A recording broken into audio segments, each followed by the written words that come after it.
जय हिंद दोस्तों, स्वागत है आपका आपके अपने YouTube channel the study ocean पर। दोस्तों, हम लोग इंडियन पॉलिटी की ऑब्जेक्टिव टाइप के क्वेश्चन प्रैक्टिस की क्लास को लेकर के उपस्थित हो चुके हैं। तो चलिए स्टार्ट करते हैं दोस्तों आज की क्लास को। और आज का हमारा जो पहला क्वेश्चन है वो है, निम्नलिखित में से कौन सा प्रावधान अनुच्छेद 24 से संबंधित है। किससे संबंधित है दोस्तों? अनुच्छेद 24 से कौन सा प्रावधान संबंधित है? क्या बाल श्रम का निषेध, क्या धर्म की स्वतंत्रता, क्या समान न्याय का प्रावधान, या उपाधियों का अंत? दोस्तों, आज का जो क्लास है वह स्पेशली आर्टिकल बेस है, मतलब कि आर्टिकल पर केंद्रित है। ठीक है, तो आप मुझे बताएंगे दोस्तों कि जो अनुच्छेद 24 है वह किससे संबंधित है? क्या बाल श्रम के निषेध से संबंधित है, क्या धर्म की स्वतंत्रता से संबंधित है, क्या समान न्याय का प्रावधान है, या उपाधियों का उन्मूलन है? और जो दोस्तों 24 है उसमें क्या है? तो उसमें है बाल श्रम का निषेध किया गया है। 14 वर्ष से कम आयु के बच्चों का काम करना प्रतिबंधित किया गया है। जो 14 वर्ष से कम आयु के बच्चे हैं, कम आयु के बच्चे हैं, उनका काम करना, 14 वर्ष से कम आयु के बच्चों के बारे में ये है कि उनसे काम आप नहीं कर ले सकते, ये आपको ध्यान रखना है। बाल श्रम का निषेध किया गया है आर्टिकल नंबर 24 में। धर्म की स्वतंत्रता दोस्तों 25 से लेकर के 28 तक मिलता है हमें, ये सब धर्म के ही स्वतंत्रता है।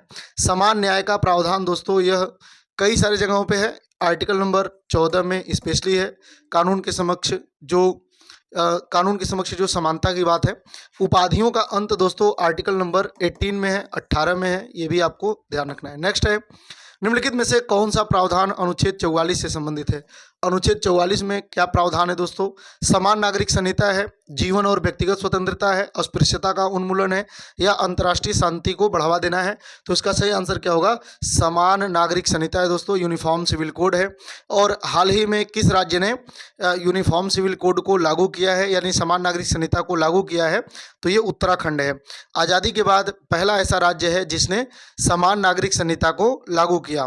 हाँ, गोवा एक राज्य था, लेकिन वो आज़ादी से पहले ही वहाँ पे समान नागरिक संहिता लागू था। आज़ादी के बाद उत्तराखंड पहला राज्य है जिसने समान नागरिक संहिता को हाल ही में लागू किया है, ये भी आपको ध्यान रखना है। जीवन और व्यक्तिगत स्वतंत्रता दोस्तों आर्टिकल नंबर 21 में है। अस्पृश्यता का उन्मूलन दोस्तों आर्टिकल नंबर 17 में है, 17 में। अंतर्राष्ट्रीय शांति को बढ़ावा देना, ये आर्टिकल नंबर 51 में है। नेक्स्ट है, निम्नलिखित में से कौन सा अनुच्छेद और उसका विषय सही सुमेलित नहीं है? कौन सा एक ऐसा आर्टिकल है दोस्तों जो उसका आर्टिकल और उसका विषय सही सुमेलित नहीं है? अनुच्छेद 15 धर्म, नस्ल, जाति के आधार पर भेदभाव का निषेध करता है। अनुच्छेद 16 सार्वजनिक रोजगार में समानता देता है। अनुच्छेद 19 मनपसंद व्यापार करने की स्वतंत्रता का अधिकार देता है। अनुच्छेद 21 शिक्षा का अधिकार देता है। तो दोस्तों, आप लोगों ने विचार कर लिया होगा कि इसमें से रॉन्ग कौन सा है या मिसमैच कौन सा है, क्योंकि हमें क्या बताना है, कौन सा सुमेलित नहीं है। और इसका सही आंसर क्या होगा दोस्तों? डी, जो अनुच्छेद 21 है दोस्तों, इसमें शिक्षा का अधिकार नहीं है, ध्यान रखना है। इसमें प्राण एवं दैहिक स्वतंत्रता है। क्या है? प्राण एवं दैहिक स्वतंत्रता है, दैहिक स्वतंत्रता है, दैहिक स्वतंत्रता है। और जो शिक्षा का अधिकार है दोस्तों, जो शिक्षा का अधिकार है वह आर्टिकल नंबर 21A में है। 21 अलग आर्टिकल है, 21A अलग आर्टिकल है। ठीक है, इसको जो स्थापित किया गया था 86वां संविधान संशोधन 2002 में। राष्ट्रपति के संबंध में निम्नलिखित में से कौन सा एक सही सुमेलित नहीं है?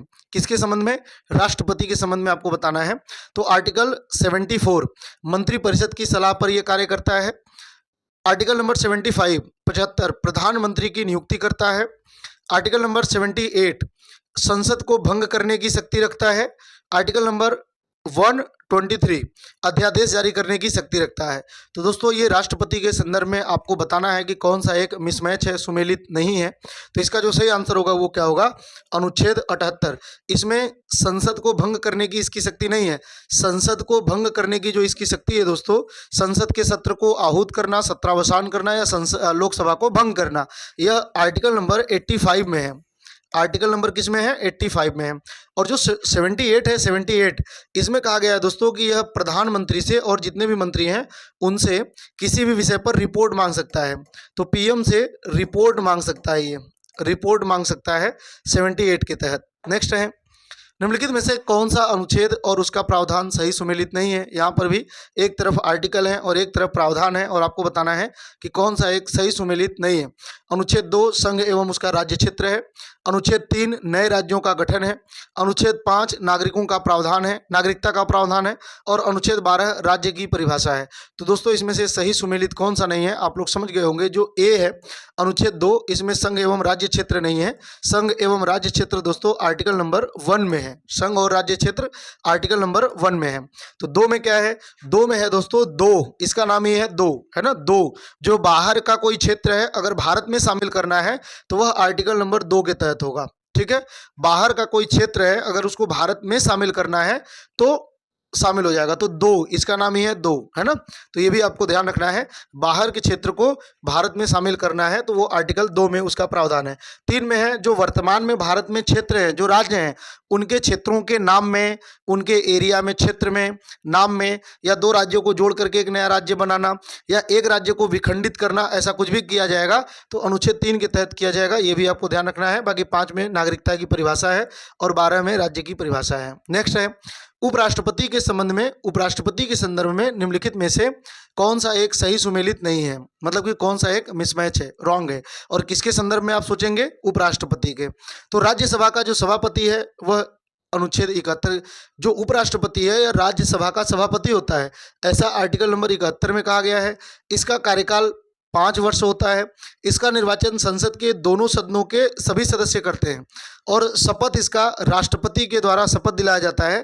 तो दोस्तों इसमें से आप समझ गए होंगे कि गलत कौन सा है, और गलत है ए राज्यसभा का ये सभापति होगा। ये तो सही है, लेकिन किस आर्टिकल के तहत होता है? तो आर्टिकल नंबर 71 नहीं होगा, आर्टिकल नंबर होगा 64, है ना, 64। तो 64 के तहत ही उपराष्ट्रपति राज्यसभा का सभापति होता है।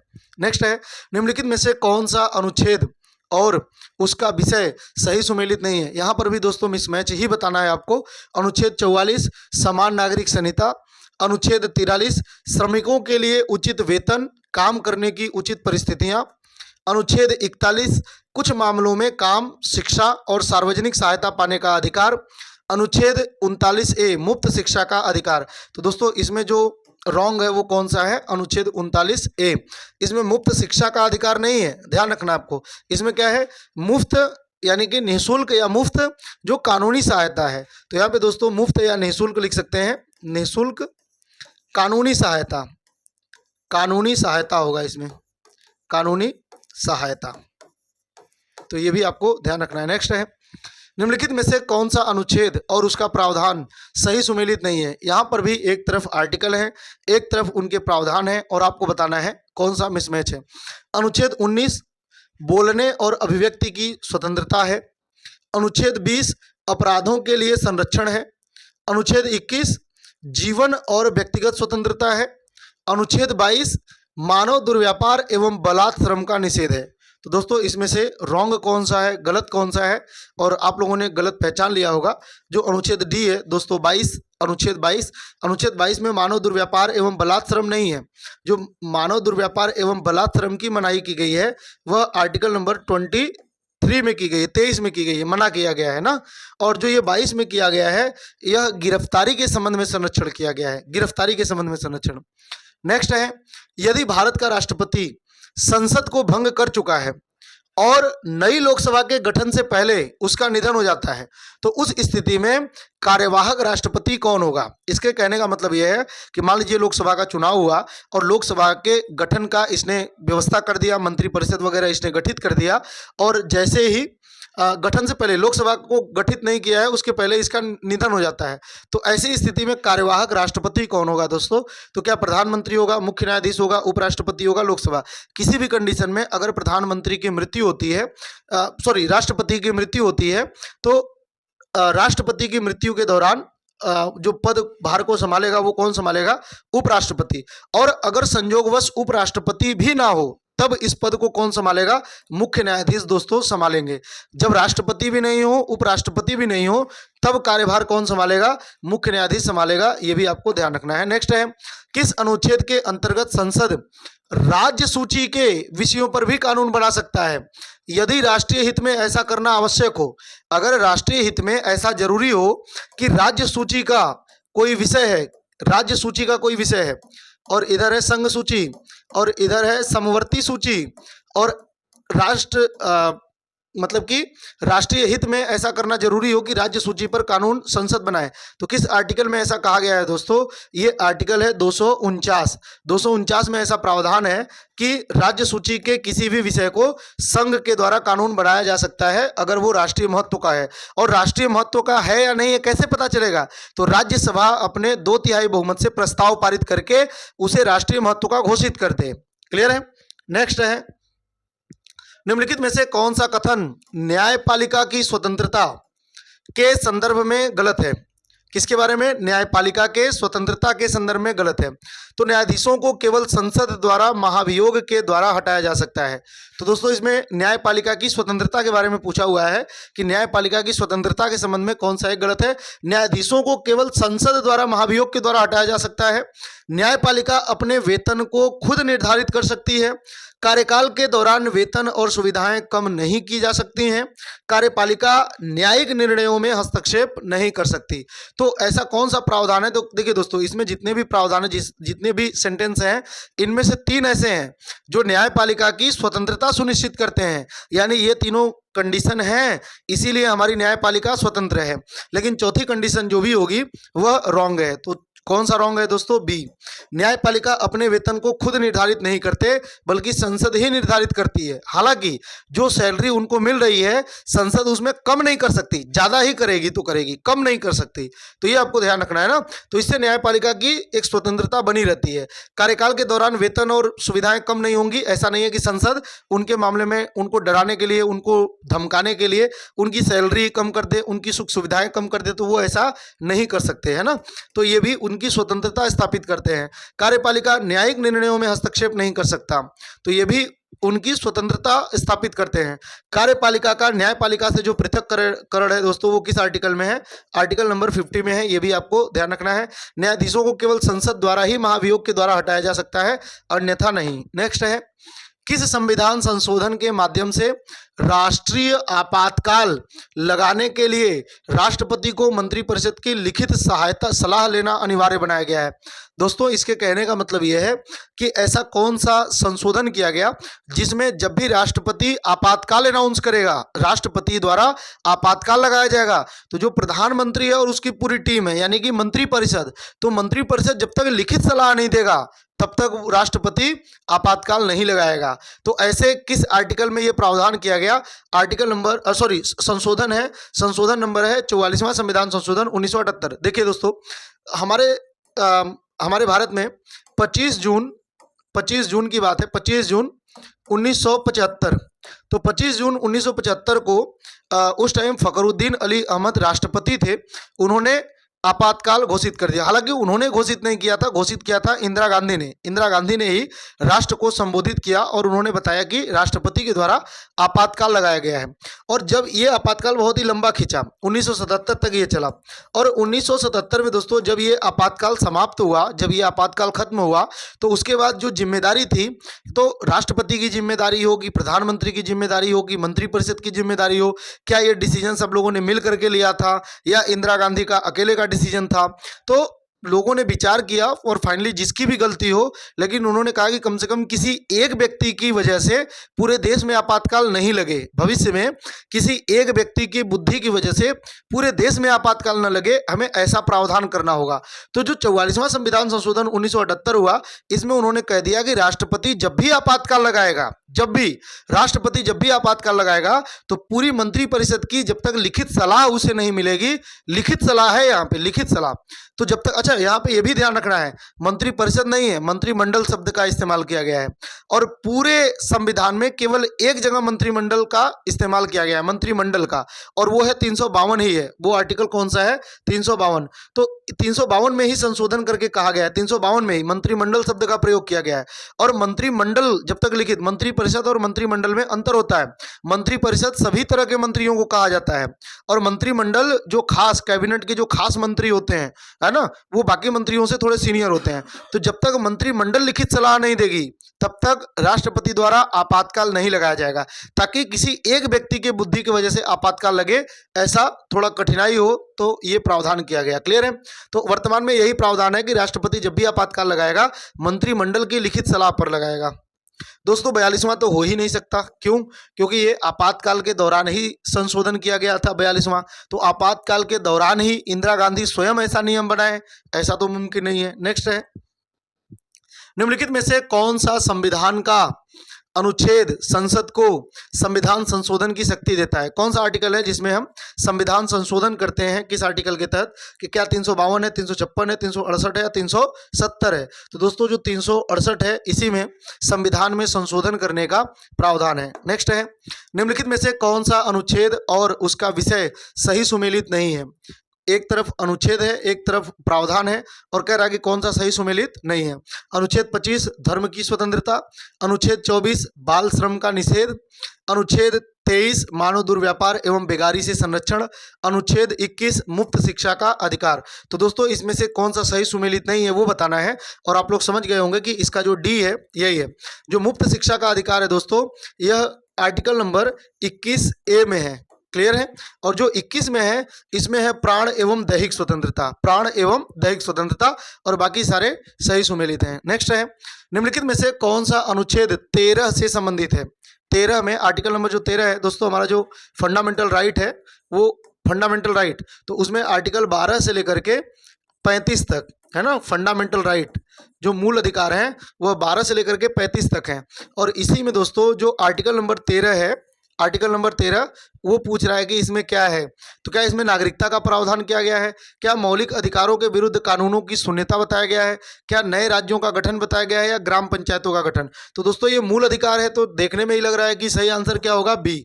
लेकिन इसका अर्थ मैं आपको बताता हूं। जैसे 12 में राज्य की परिभाषा है और 13 में कहा गया है कि राज्य द्वारा ऐसा कोई कानून नहीं बनाया जाएगा, यानी कि सरकार के द्वारा ऐसा कोई कानून नहीं बनाया जाएगा जो मूल अधिकारों को छोटा करे, न्यून करे या शून्य करे।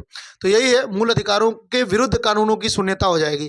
अगर मूल अधिकारों के खिलाफ कोई कानून बनता है तो उनकी शून्यता हो जाएगी। और इस पर बहुत एक लंबा विवाद चला है, सुप्रीम कोर्ट और संसद के मध्य एक लंबी टकराहट चली है और फाइनली ये निर्णय हुआ केशवानंद भारती केस में कि संसद मूल अधिकारों को संशोधित कर सकती है ना, कुछ भी चेंज कर सकती है, समाप्त भी कर सकती है, लेकिन वह मूलभूत ढांचा का पार्ट न हो, बेसिक स्ट्रक्चर का पार्ट न हो। और बेसिक स्ट्रक्चर क्या है तो ये सुप्रीम कोर्ट अपने हिसाब से निर्धारित करती है। नेक्स्ट है दोस्तों, निम्नलिखित में से कौन सा कॉन्सेप्ट अनुच्छेद सिद्धांत होना चाहिए, यहाँ पे कॉन्सेप्ट हो गया इंग्लिश में सिद्धांत, अनुच्छेद 15 से संबंधित है? अंतर्राष्ट्रीय शांति को बढ़ावा देना, जीवन और व्यक्तिगत स्वतंत्रता का संरक्षण, धर्म नस्ल जाति आदि के आधार पर भेदभाव का निषेध, ग्राम पंचायतों का गठन। तो 15 में क्या दिया हुआ है और 15 में दिया हुआ है दोस्तों धर्म नस्ल जाति आदि के आधार पे, और आदि जो लिखा हुआ है तो कई बार क्या होता है पूछ लेता है कि कितने ऐसे आधार हैं। तो दोस्तों 5 आधार हैं, और 5 आधार कौन कौन से हैं? तो धर्म है, जाति है, लिंग है, नस्ल है और जन्म स्थान है। इन 5 आधारों पर भेदभाव नहीं किया जाएगा। ये 5 हैं, धर्म है, जाति है, लिंग है, नस्ल है और जन्म स्थान है। इन 5 आधारों पर भेदभाव नहीं होगा, ये आर्टिकल नंबर 15 में कहा गया है, तो ये आपको ध्यान रखना है। ग्राम पंचायतों का जो गठन है दोस्तों ये आर्टिकल नंबर 40 में है, आपको ध्यान रखना है। जो जीवन और व्यक्तिगत स्वतंत्रता की बात है वो आर्टिकल नंबर 21 में है। जो अंतर्राष्ट्रीय शांति को बढ़ावा देना वह आर्टिकल नंबर 51 में है, ये भी आपको ध्यान रखना है दोस्तों। नेक्स्ट है, निम्नलिखित में से कौन सा अनुच्छेद और उसका प्रावधान सही सुमेलित नहीं है, मतलब कि रॉन्ग है, ये बताना है आपको। आर्टिकल नंबर 21 अल्पसंख्यकों के सांस्कृतिक अधिकार, आर्टिकल नंबर 30 अल्पसंख्यकों के शैक्षिक संस्थान, आर्टिकल नंबर 44 समान नागरिक संहिता, आर्टिकल नंबर 51 मौलिक कर्तव्यों का प्रावधान। और इसमें आपको बताना है कि कौन सा एक रॉन्ग है, मिसमैच है। तो दोस्तों आप लोग समझ गए होंगे कि इसका जो गलत है, सही सुमेलित नहीं है, वो कौन है? अनुच्छेद 51। क्योंकि अनुच्छेद 51 में क्या है? अनुच्छेद 51 में दोस्तों अंतर्राष्ट्रीय शांति और सुरक्षा, तो ये अंतर्राष्ट्रीय शांति की बात कही गई है किस आर्टिकल में? आर्टिकल नंबर 51 में। और जो ये मौलिक कर्तव्यों का प्रावधान है यह 51A में है, 51A में है, ये भी आपको ध्यान रखना है। नेक्स्ट है, भारतीय संविधान में राज्य की परिभाषा में निम्नलिखित में से कौन शामिल है? बहुत ही खूबसूरत क्वेश्चन है दोस्तों। देखिए राज्य की परिभाषा दो आर्टिकल में मिलता है। एक आर्टिकल है आर्टिकल नंबर 12 और दूसरा आर्टिकल है आर्टिकल नंबर 36। हालांकि 36 में कहा गया है कि जो 12 में राज्य की परिभाषा है वही मान्य होगा, तो राज्य की परिभाषा सही मामले में तो केवल 12 में ही है, लेकिन 36 में कहा गया है कि जो 12 में कहा गया है वही राज्य की परिभाषा है। तो कुल मिलाकर के राज्य की परिभाषा दो आर्टिकल में है, 12 में भी है और 36 में है। तो राज्य की परिभाषा, राज्य का मतलब होता है सरकार, और सरकार के अंतर्गत यहाँ पे जो राज्य है, राज्य के अंतर्गत किसको शामिल किया गया है? क्या संसद को, राज्य विधानमंडल को, पंचायतों को, भारत के राष्ट्रपति को, और यहाँ पर आपको चुनना है कूट कि क्या 1, 2 और 4, केवल 1 और 2, केवल 2, 3, 4 या सभी को ही सभी राज्य की परिभाषा में आते हैं। तो दोस्तों ध्यान रखना है कि केवल पंचायत नहीं आता है, बाकी सारे ही आते हैं। 1, 2, 4 इन सभी को राज्य की परिभाषा में रखा गया है। ये जो पंचायत है यह हमारे संविधान में बाद में जोड़ा गया और ये मूल संविधान में था नहीं, तो इसको परिभाषित नहीं किया गया है ना, क्योंकि पंचायतों को संवैधानिक अधिकार मिला 73वें संविधान संशोधन 1992 में, तो इनको राज्य के अंतर्गत परिभाषित नहीं किया गया। बल्कि इसके अलावा जो संसद है, जो राज्य विधानमंडल है, जो भारत का राष्ट्रपति है, तो 1, 2 और 4, 1, 2 और 4 दोस्तों यही होगा हमारा सही आंसर ए, 1, 2 और 4। नेक्स्ट है, निम्नलिखित में से कौन सा अधिकार केवल नागरिकों को प्राप्त है, न कि विदेशी नागरिकों को? इसमें कह रहा है दोस्तों मौलिक अधिकार, कुछ ऐसे मौलिक अधिकार होते हैं जो भारतीयों को प्राप्त होते हैं, कुछ ऐसे मूल अधिकार होते हैं जो केवल भारतीयों को प्राप्त होते हैं, है ना, बाकी सभी को प्राप्त होते हैं। तो कुछ ऐसे होते हैं जो केवल भारतीयों को प्राप्त होते हैं। तो ऐसे कितने आर्टिकल हैं? 15 है, 16 है, 19 है, 29 है और 30 है। इनके अंतर्गत जो प्रावधान किया गया है 15, 16, 19, 29, 30, इनके अंतर्गत जो प्रावधान किए जाएंगे वह केवल और केवल भारतीयों के लिए होंगे। तो जीवन और व्यक्तिगत स्वतंत्रता का अधिकार दोस्तों यह आर्टिकल नंबर 21 में है। भाषाई अल्पसंख्यकों की सुरक्षा का अधिकार आर्टिकल नंबर 29 में है। विधि के समक्ष समता, तो ये आर्टिकल नंबर 14 में है। अस्पृश्यता का निवारण आर्टिकल नंबर 17 में है। तो दोस्तों इसमें से केवल 29 एक ही है, ये वाला, और यही होगा कि यह केवल और केवल भारतीय नागरिकों को प्राप्त है, बाकी सारे जितने भी अधिकार हैं वो सबके लिए हैं। नेक्स्ट है, भारत में संविधान की मूल विशेषताओं की पहचान किस निर्णय में की गई थी? तो दोस्तों जो बेसिक स्ट्रक्चर है, जो मूलभूत ढांचा है, जो मूल विशेषता है संविधान की, उसकी पहचान या उसको परिभाषित कब किया गया? हालांकि उसको चिन्हित समय समय पर डिसीजन में किया जाएगा, है ना, समय समय पर सुप्रीम कोर्ट बताता रहेगा, लेकिन इसका कॉन्सेप्ट कब आया? तो ये किस केस में आया था? क्या केशवानंद भारती केस में, मिनर्वा मिल्स केस में, शंकरी प्रसाद बनाम भारत संघ में, या गोलकनाथ केस में दोस्तों? तो इसका सही आंसर क्या होगा? केशवानंद भारती केस 1973 में ही इसका प्रावधान, इसका सिद्धांत आया हुआ था। भारत का राष्ट्रपति अपनी इच्छा से त्यागपत्र किसे देता है? तो भारत का राष्ट्रपति त्यागपत्र किसे देता है? क्या उपराष्ट्रपति को देगा, क्या मुख्य न्यायाधीश को देगा, क्या लोकसभा अध्यक्ष को देगा, या प्रधानमंत्री को देगा? तो राष्ट्रपति अपना त्यागपत्र किसे देता है दोस्तों? उपराष्ट्रपति को। और उपराष्ट्रपति अपना त्यागपत्र किसे देगा? राष्ट्रपति को। तो राष्ट्रपति अपना त्यागपत्र उपराष्ट्रपति को देता है और उपराष्ट्रपति अपना त्यागपत्र राष्ट्रपति को देता है, ये आपको ध्यान रखना है। नेक्स्ट है, निम्नलिखित में से कौन अपना त्यागपत्र राष्ट्रपति को देता है? इसमें से कह रहा है कि वो कौन है जो अपना त्यागपत्र राष्ट्रपति को देता है? राज्यसभा का सभापति, राज्यपाल, उच्च न्यायालय के जज, या सभी? और दोस्तों विचार करके आप मुझे बताएं कि वह जो राष्ट्रपति को अपना त्यागपत्र देता है, तो क्या राज्यसभा का सभापति होता है, क्या राज्यपाल होता है, क्या उच्च न्यायालय के जज होते हैं, या ये तीनों के तीनों ही अपना त्यागपत्र राष्ट्रपति को देते हैं? सभी। तो दोस्तों इसका सही आंसर क्या होगा? उपर्युक्त सभी। ये सभी के सभी अपना त्यागपत्र राष्ट्रपति को ही देते हैं, है ना। राज्यसभा का सभापति मतलब उपराष्ट्रपति, और उपराष्ट्रपति मैंने बताया तो पिछले क्वेश्चन में कि वह राष्ट्रपति को ही अपना त्यागपत्र देता है। राज्यों के जो राज्यपाल होते हैं वो भी अपना त्यागपत्र राष्ट्रपति को ही देते हैं। और जैसे सुप्रीम कोर्ट के जज होते हैं, ऐसे हर राज्य का हाई कोर्ट, उनकी नियुक्ति भी राष्ट्रपति द्वारा की जाएगी और वो अपना त्यागपत्र भी राष्ट्रपति को देंगे, ये भी ध्यान रखें। नेक्स्ट है, निम्नलिखित में से कौन सा नीति निर्देशक तत्व के अनुच्छेद 39A से संबंधित है? दोस्तों 39A बहुत इंपॉर्टेंट आर्टिकल है, ये मेरे ख्याल से हर एग्जाम में रिपीट करता है, तो ये बिल्कुल रट जाना चाहिए आपको। अस्पृश्यता का उन्मूलन करता है ये, ग्राम पंचायतों का गठन करता है ये, मुफ्त कानूनी सहायता देता है ये, या बोलने और अभिव्यक्ति की स्वतंत्रता देता है?